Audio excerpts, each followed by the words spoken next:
I mean, the powers that we have as humans, let alone as like a group of people with a deep-rooted culture, sometimes we sell ourselves short or become mentally complacent. If we make that jump, we become unstoppable.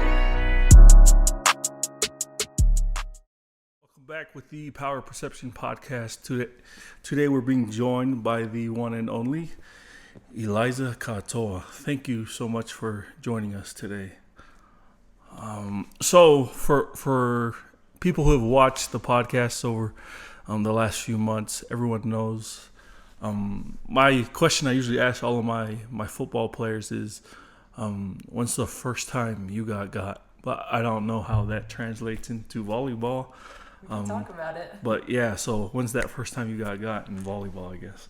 So when I was a freshman at the University of Utah, I remember I was playing in one of my first games against Stanford. And Stanford has some of the tallest girls in the league. I'm saying they had one girl who was like 6'5", one girl that was 6'3". And so for anyone who knows volleyball, I was playing outside hitter. I was going up for a hit. I was feeling really good about myself, thinking, all right, I see a spot, like I'm gonna slam it down. And then this 6'5" girl just roofs me, and the ball goes straight back down on my side. We lose a point. And I just remember thinking, all right, welcome to the Pac-12. It might have been like your first time where you feel like this is a whole new level, I guess, of volleyball. Oh, for sure. Okay, yeah. So that's awesome. I kind of wanted to read off some of your accolades. I was going through and I found this online. Let's see. It says here,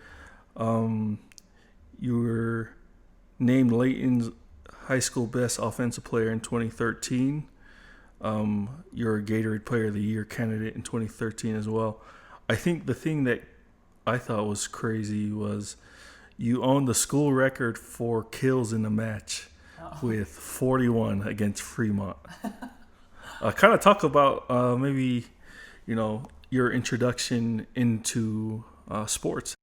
Well, I come from a family that just loves sports. Both my parents played in college. So my dad was an All-American football player, and then my mom was an All-American track runner, and they met. And so you could say that we just grew up and sports were a big deal to us. So all my siblings played sports. Most of them played in college. And so my two older sisters, I'm the third oldest. I have two older sisters who played volleyball. And I remember watching them practice, and I just really wanted to do what they did. So I started when I was 11, and when I was 12, I remember setting a goal to get a full ride scholarship and play in college. And so I was really blessed to be able to fulfill that dream and play at the University of Utah. So.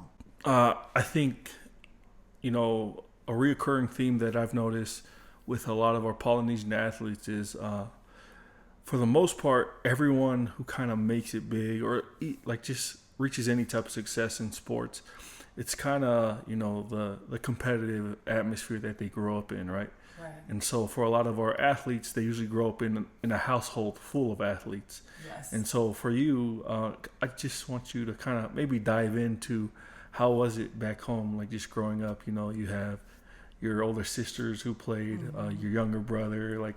Your dad's siblings, you just come from a family full of maybe go into how it was just like playing games, how competitive you guys are just as people. Right.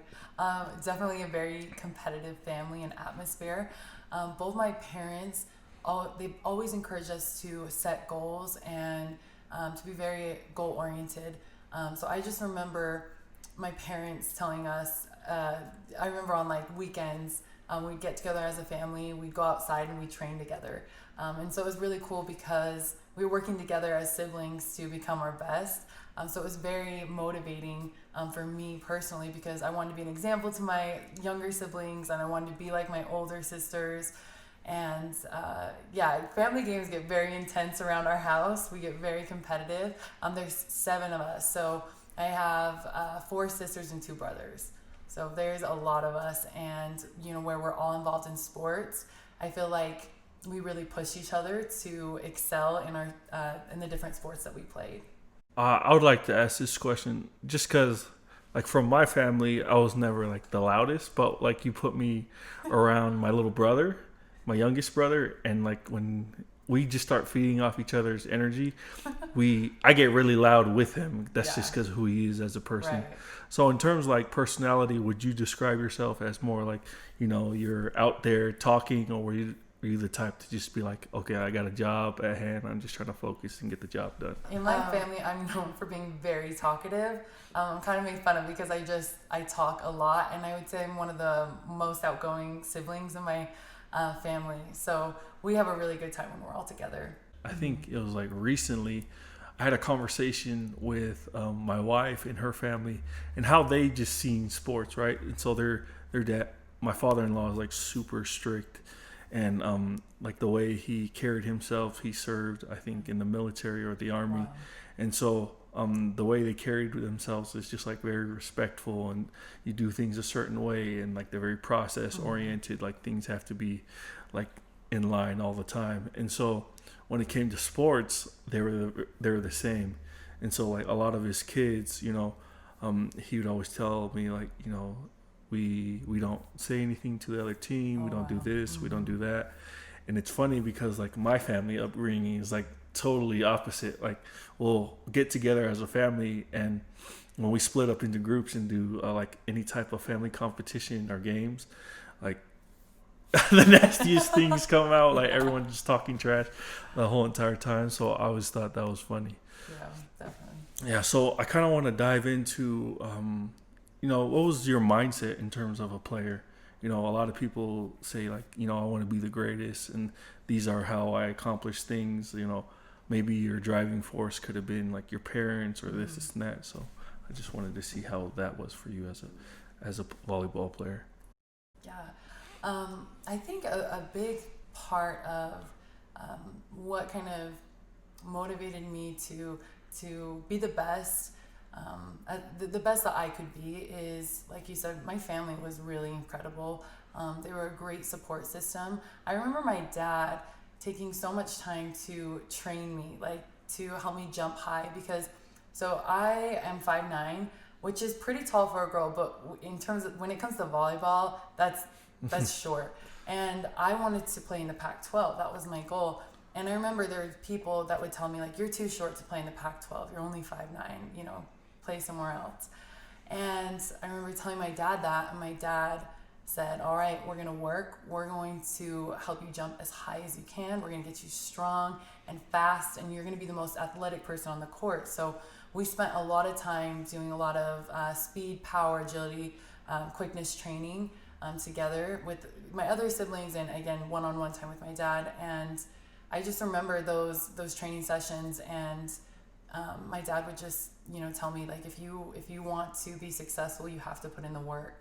And so I just think that, again, I grew up in an environment that really helped shape me and push me to learn how to work. And again, the cool thing is that I was able to play in the Pac-12, and I was one of the shortest hitters in the Pac-12, and I was really proud of it. And I really I'm so grateful that I had my dad, especially, to push me and tell me that I could do it. And he really helped me believe in myself. So that was really cool, and I'm just grateful for that support system. And I think another thing that I love is that my parents really pushed me to be well balanced. They said, athletics are so important, but always remember that education is most important, and that we want you to think of athletics as a tool to help you pay for school. Use your talents to help you get an education, and remember to stay balanced spiritually and physically and mentally.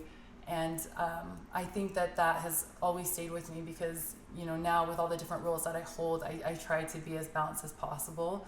So again, I'm just really grateful that my parents always reminded me that education is very important. I think the one thing that resonated with me most is there's a sense of mentorship in terms of your dad's knowledge of just sports and being an athlete overall. Right. And so there's certain probably tools that he could give you that not many other parents could give their kids, right? Not only in terms of training, but probably like the mental side of how to deal with like losing a big game, or like not making a big play in a huge clutch situation. And so whenever he picks you up, it's not more like, oh, like, it's like, it's okay, you'll get him next time. It's more of, it's like, I know this is what you're thinking, and this is kind of what you need to hear at this moment in time. I'm kind of going to maybe the mentorship your mom and your dad could have played in your life because they were such prominent athletes. Yeah, that's a great point. I am really grateful for my parents. So as I look back on my life, I just think how I am so lucky. You said it, that my parents provided me with really great opportunities, and because they were athletes, they just understood how to help us be mentally tough, how to help me learn how to work, and I'm really grateful for that.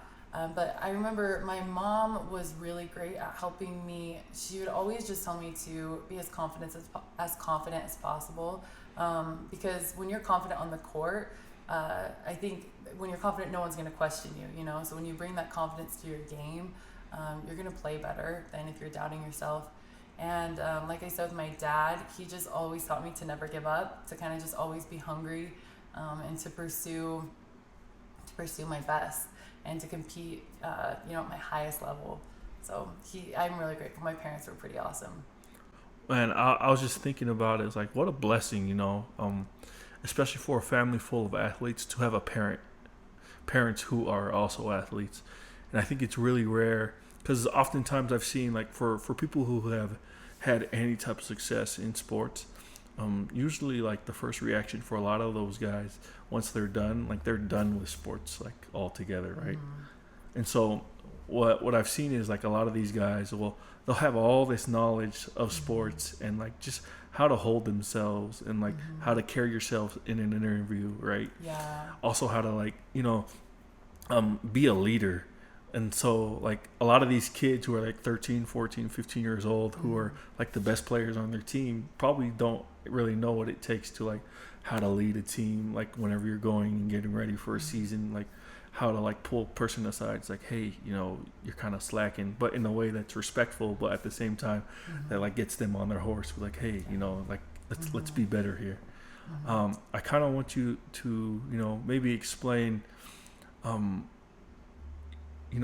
we put such a premium on how great we are as athletes. What would you say is the thing that you probably take pride in away from the court? Not like your athletics, but like what's something that you feel like you're well-rounded in off the court? Outside of the court. I think that something that I really enjoy is investing in like my relationships in my life, and especially familial relationships and relationships with my friends. I think that I remember, like I talked about earlier, my parents really pushed us to be well balanced and well rounded, and so I remember I think one of the things that I've tried to do is invest in the relationships and the people around me, because at the end of the day, relationships and people are what matter the most. Sports will end, things end, but, the people in your life, stay with you. So investing in that is important, and just investing in my education and trying to stay as educated as I can, because I think knowledge is power, and, we can become our best self when we are just educating ourselves to the best of our abilities. Oh, man, that's always, like, that resonates with me, because there's a stigma when it comes to athletes, they call you student athletes, but at the end of the day, most kids who go to school usually just are there to play sports. Right. And I noticed one of the accolades that I came across is that you were academic. What was it called again? The all academic Pac-12 team. Yeah. And so it sits with me because a lot of these kids who only see their opportunities in sports, through sports, is like they kind of miss the boat, where if you kind of venture out into all the opportunities you're giving yourself, you could probably capitalize on, a lot more things and set yourself up for a better future after. And so I wanted to see, for a girl who grew up in Layton, right? And so your dad's Tongan and your mom is Palangi, right? Kind of describe maybe what was your process in terms of finding your identity, learning to accept both sides of who you truly are as a person. Yeah, that's a great question. I think that anybody who is biracial can kind of relate. I think initially it was a little challenging trying to fit in. It kind of was, I felt like it was hard to fit in sometimes with the Polynesian community, as well as even just the community that surrounded me, which was predominantly white. And so I kind of had a hard time finding, my place. But as I continued to develop as a person, and I would just say mature, I really took a lot of pride in coming from both, coming from both places, because there are valuable things that you can learn from both cultures, and I'm really proud of who I am.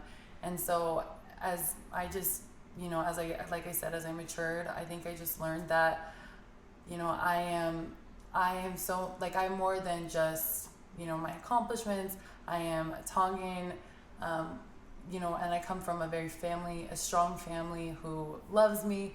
And I think that I think, again, like I said, both cultures just taught me so much about myself. And I just wanted to become the best person I could in all different aspects and areas, like, my sports and in school, and just in the community. And so I have, friends I have a lot of Polynesian friends that I have that I stay in touch with, and I even work, I train, because I'm a personal trainer, and I love working with my community. And it's just been cool to see how I've changed and grown as a person, just being in Utah, where, again, it's not the most diverse place, but there is I think there's a pretty good amount of Polynesians, and I really have learned to just love both communities and again, myself. And it's always great for me to hear. I feel like that always resonated with me because I grew up in a predominantly, really diverse community back in Euless, Texas, right? And so I think there's a stat that came out recently that said Trinity High School was ranked number 1 in terms of diversity in the state of Texas, right? And so that's the community I grew up in. Then we pick up and move to Sandy, Utah, where it's like 85 to 90%, predominantly white. And so that was a huge culture shock for me. I had never been around people who didn't look like me for the longest time. And so I struggled with that for the longest, and it took me to kind of go back home. So I served my mission in the islands of Tonga. And so it was kind of reaffirming to me that like, hey, although you grew up in that area, this is kind of like reaffirms who you are as a person. And then as I came home, that's kind of where I got my confidence and like kind of had a voice for myself after that point. That's really cool. And I think it's huge for like people just to realize, just learning to be more accepting to everything, right? And so for me, I think it's just really cool to know, like, it doesn't really matter what background you guys grew up in. You guys are just really accepting of who you guys are as people. Right. And so I kind of wanted to use this. You mentioned that you're a personal trainer now. Kind of dive in, there's a picture up here that shows you graduated from the University of Utah. I don't know if that was like kind of the goal that you wanted to go in life, but kind of go into maybe where you're graduating and then to where you are now in terms of work. Yeah, that's great. So I started to kind of get into, or I started to think about personal training and getting into the health and fitness industry when I was playing volleyball at the University of Utah. I had the opportunity to be surrounded by some of the best nutritionists, sports psychologists, strength coaches, and they really inspired me to want to kind of pursue that industry.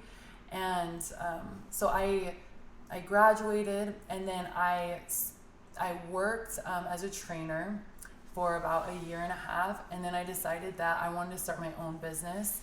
And so I started my own business in 2018, so it's fairly new. And I work with clients in person. I have a group training that I train out of in Utah County. And then I also work with clients online. So I work with people all over the world because I can reach more people online, and I help them. I create workout programs for them. And it's just a really fulfilling experience because I think investing in your health is one of the most important things that you could do. And so it's just very fulfilling to be able to help people feel more confident, to feel healthier, and to find happiness through health. I was telling my wife, what was it, like the last few years I'd been working at the airport, and something that I told her like really like struck her when I told her like, man, as much as I like love the people I work with at the airport, it just isn't fulfilling to me. Like I come home at the end of the day and I'm not proud of what I do. And so kind of like starting this podcast has been that for me, in terms of like, I know I'm putting content out there that's actually inspiring and can help like younger athletes come and see like, oh, like this is how this athlete did it. Maybe I can take their advice and run with it. And so something that's always like resonated with me is do something that fulfills you in life, because I think at the end of the day there's nothing like more worth it than doing something you actually love. And so when I think about like something that you love, I want to bring up, recently you had a baby girl named Katoa. Kind of go into how life-changing that has been for you and your husband at this time.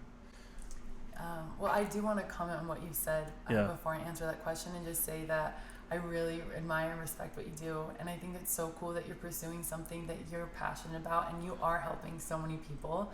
And you're bringing on people that, like you said, can really represent the Polynesian community and inspire the youth, which I think is so important. So thank you for what you do. And I'm really happy to be here. But to answer your question, I had a baby 3 months ago, Kawhi, and it has just been the greatest thing. It's been very challenging in a lot of ways because I'm just learning how to kind of balance all the roles that I have as a wife and a mother and a business owner, as a family member, and trying to be a good friend. But I think luckily my parents, like I said, growing up, instilled that they pushed us to be as balanced as we could. And so I think that I'm just learning to adjust to motherhood. And it's been a really incredible thing. I can't believe how much you can love a little human that I've only known her for 3 months, but I would do anything for her. And she's just brings so much joy into my husband's and my life. And so we couldn't be happier. It's been a very fulfilling thing seeing us start our family. And, I hope that I can, teach her to be just a good human and to do good things in the world, and hopefully play volleyball and I can cheer her on someday. So it's just been a really neat thing. Man, for me, I think, the longest time people would ask, like, dang, has it hit you yet that you're about to have a baby? And I was like, dang, honestly, like, I don't think it's really going to hit me until the baby, I can actually hear her voice. And I remember we were sitting there in the hospital, and then the second I hear her voice crying, and then I look over at my wife, and she's like her tears are welling up, and I'm just like, dang. And then waterworks start coming down, and it's like, and then it just instantly just became real. And I think something that's always been so profound to me is how humbling it is to have a child, right?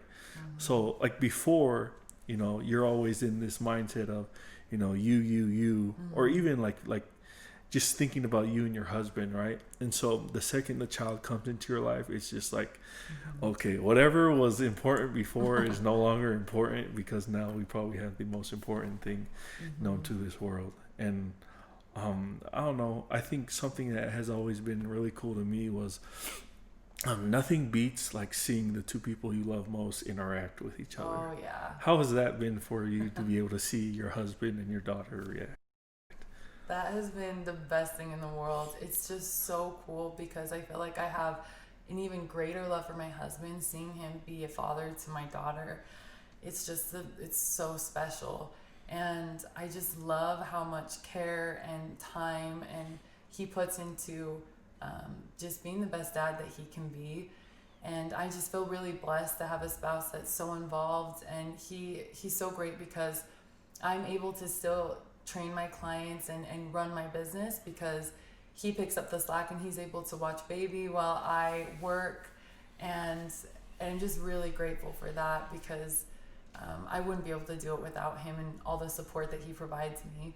But it's just been so special to add Kauai to our family because again, she just brings so much joy and just a lot of happiness. Even though it's challenging, like you said, it's not about you anymore, and you have to really everything's about that that little baby, and you have to take care of them, and it's not your time anymore. Everything's kind of on their timetable, and but I couldn't be more grateful because I think the hardest things in life tend to be the most fulfilling, right? And the challenges always bring, I think, the most joy. So I definitely feel like I'm experiencing that. Although there's a lot of adjustments and changes, it's so much happiness as well. Man, I remember like how much of a scare it can be sometimes.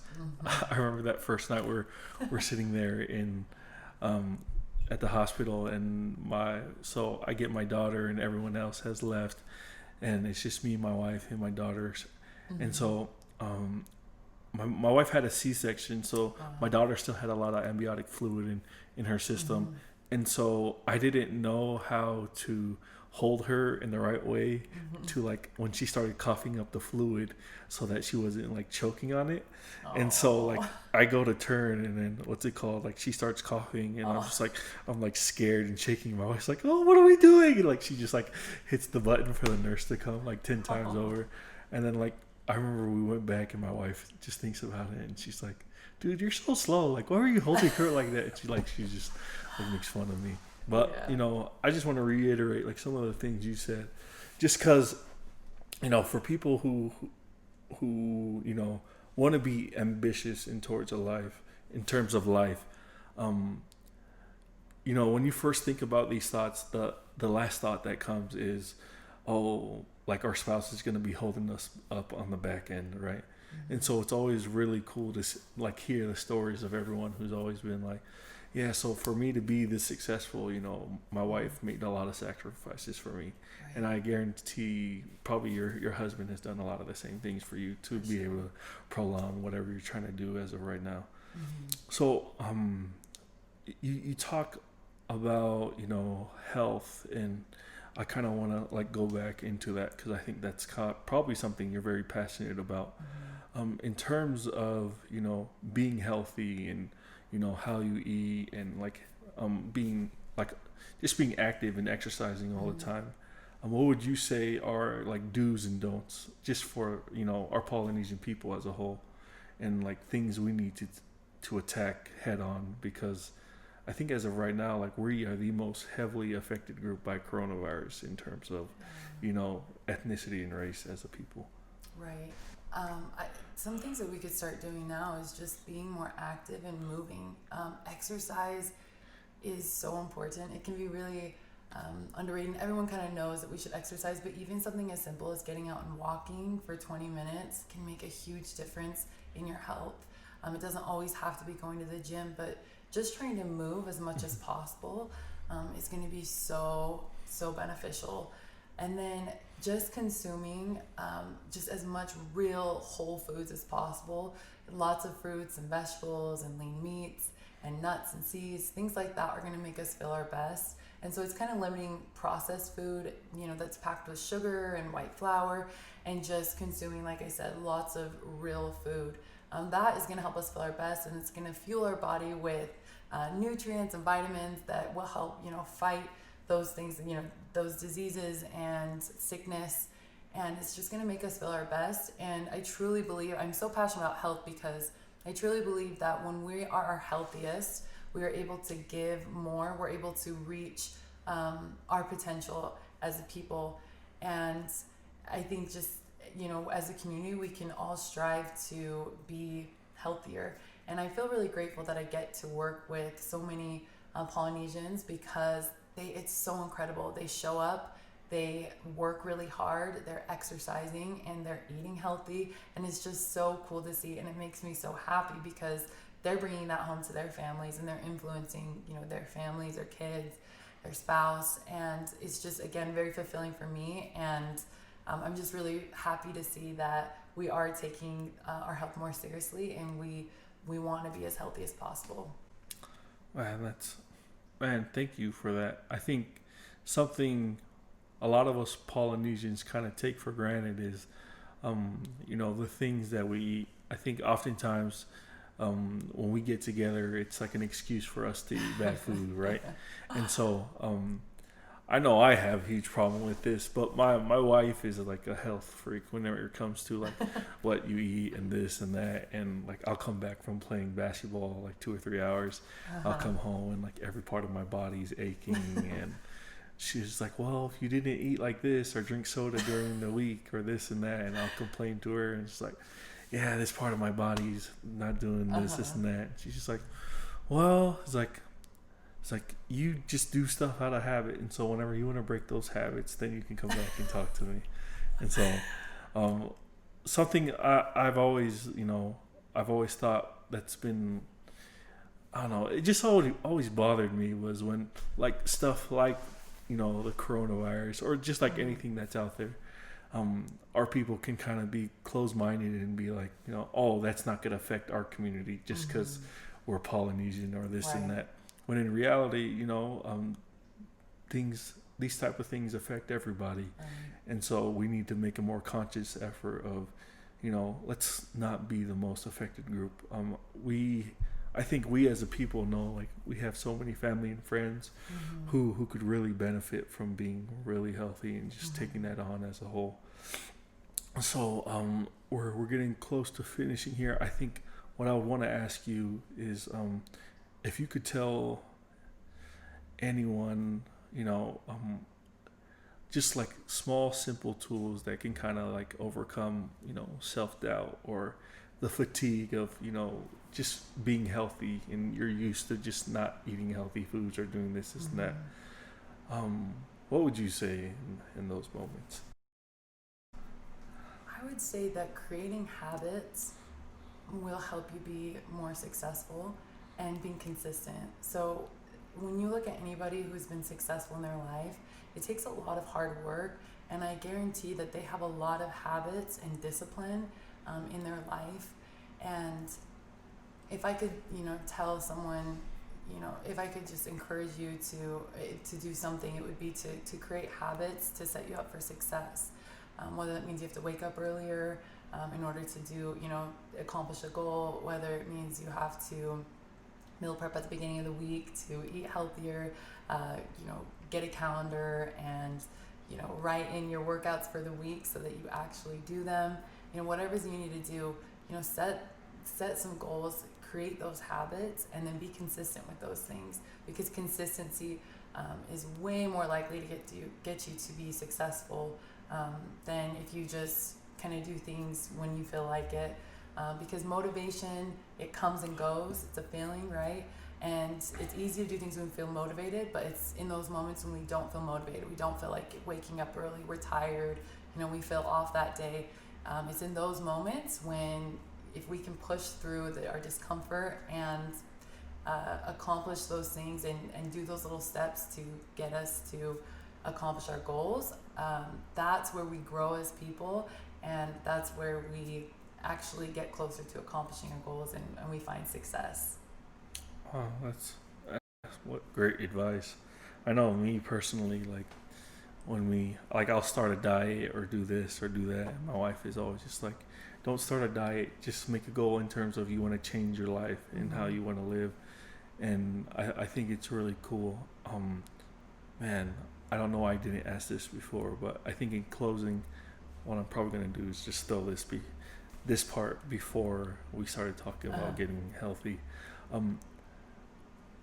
What was your introduction in terms of being introduced to eating healthy and having good eating habits, I guess. Just like No, like just being healthy overall, I guess. Like just kind of how I started. Yeah. It kind of started when I played sports at a pretty young age. I'd say around like 12 years old. I remember that my parents said, if you want to perform your best physically, you need to make sure you're fueling yourself with the best foods and that you're exercising and training. And so it started really as a tool to help me be more successful in my sport. And then once sports ended, I decided that I wanted to feel my best still. And even though I wasn't training for volleyball anymore, I was training to feel my best and to be as active as possible. And so it's kind of just a habit that I've created from a pretty young age that started with sports. And now I feel my best when I'm eating healthy, when I'm exercising regularly, and I love to help people find that as well. And so that's why I kind of went into that's why I decided to be a personal trainer and start my own business so that I could reach as many people as possible and just get people to be healthier. Man, that's so cool to me. I just think that's awesome because, we come from a community that's so unhealthy as a whole. And if you think about like where we come from as people, like our people live off the land in the islands, right? Mm-hmm. And so by default for how they might have grown up, like our parents grew up back in the islands, if you think about it, by default they were probably at their most healthiest when they were living back in the islands. And then somewhere along the line, something was construed to where we only eat meats and do this and eat yams, and this is how we eat on a 24/7 schedule. And so I think what I want to leave or end this off with is let's be more progressive in terms of a people to push, Polynesians being healthy, right? Mm-hmm. Instead of Polynesians can eat a lot of food, let's do Polynesians can live longer. I love that. You know what I mean? And so I just feel like there's definitely a stereotype that we love to take on as a people in terms of let's stop being so like all in and just like the restaurants we eat are let's all go to Chakarama after church, or you know what I mean, right.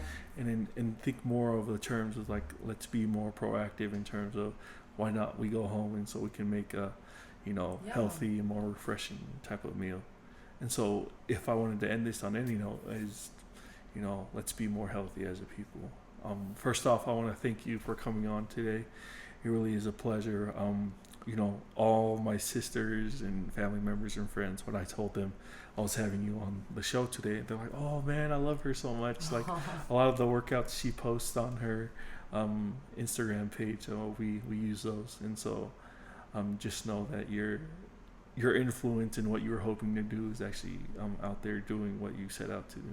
So thank you from me, and probably thank you from our community. I think they would say that as well. Well, thank you so much. It has been an honor to be here, and I appreciate what you do and the incredible message that you are sharing. And I love that you're building up our community, and I just appreciate you letting me be here and talk with you. So thank you so much for this awesome conversation. We'll go ahead and get out of here. Thank you guys for joining us today. Eliza, Katoa.